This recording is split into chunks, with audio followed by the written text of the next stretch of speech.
Sexual harassment and sexual assault remain persistent, corrosive problems across the military and throughout our country.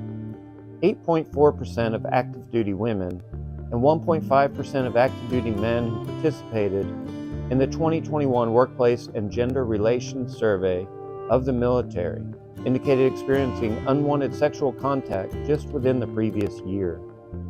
Based on these rates, the Department of Defense estimates that over 35,800 active duty service members experienced some form of unwanted sexual contact in the year prior to being surveyed. An estimated 29% of active duty women experienced an incident of sexual harassment in 2021. It's an increase from the 24% estimate from the 2018 report. Individuals who experience sexual assault often do not report an incident because they want to forget about it and move on. They don't want more people to know about it. They think they might get in trouble for something they did, or that they even might be labeled as a troublemaker themselves.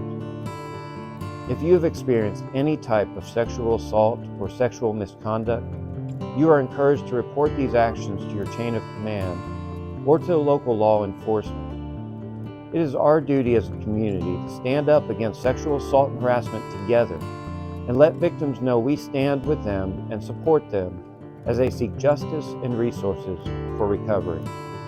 Thank you. Every 68 seconds, an American is sexually assaulted. On this day, we wear denim, particularly blue jeans, with a purpose to support survivors and educate people about sexual assault. Denim Day is all about spreading awareness around sexual violence issues, supporting survivors, and educating ourselves and others. How did Denim Day begin? In Italy, an 18-year-old girl was picked up by her married 45-year-old driving instructor for her very first driving lesson. He took her to an isolated road, pulled her out of the car, wrestled her out of one leg of her jeans, and forcefully raped her. Threatened with death if she told anyone, her attacker made her drive the car home.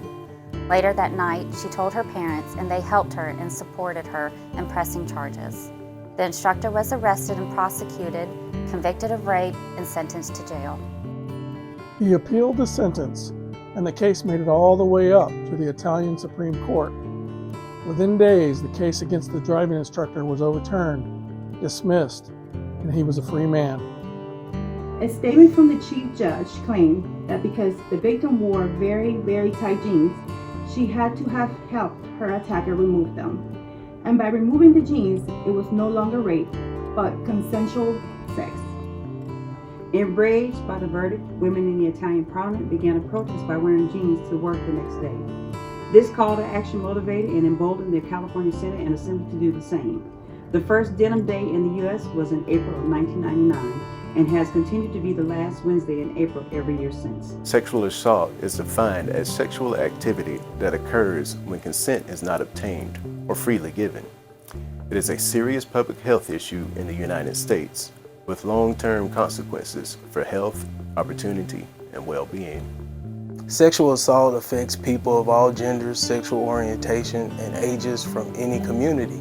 It can be experienced or perpetuated by anyone. Sexual assault can come from someone the survivor knows, such as a friend, current or former romantic partner, a coworker, neighbor, or even a family member. Sexual harassment can occur in person, online, or through technology, such as posting or sharing sexual pictures of another person without their consent, also known as non-consensual sexting, and can open the door for a potential assault if not reported. Regardless of who we are or our roles in life, each of us deserves to be treated with dignity and respect. Please know that the leaders and supervisors of the Nashville District expect professional behavior in the workplace, and that we should act accordingly, treating one another with the courtesies we expect from others.